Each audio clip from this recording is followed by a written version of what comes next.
Like Borola says, the first attire ever to be branded Ferrari driver has come from him as a man.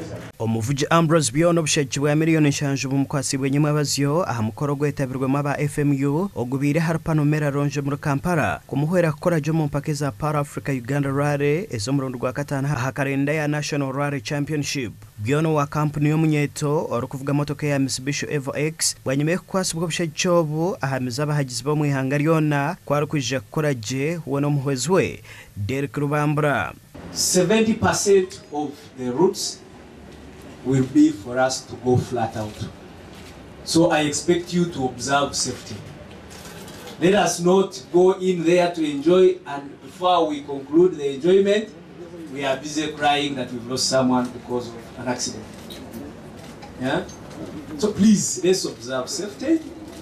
Once we go and enjoy, come back alive, I can guarantee you the sponsors will be willing to give us more money. What does more money mean? More money means more entertainment.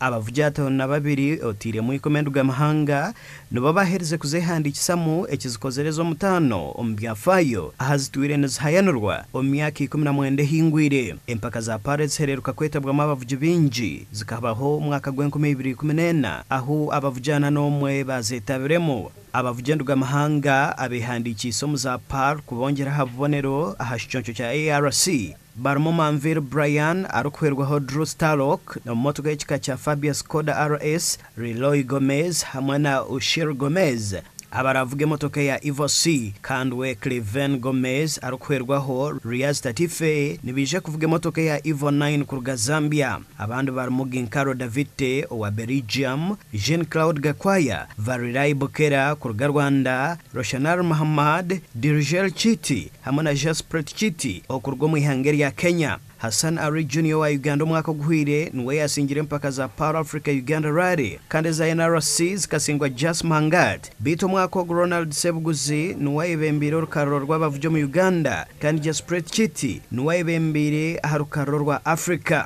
and Ram Edwin ahabwa TV West agachenchire omurembar.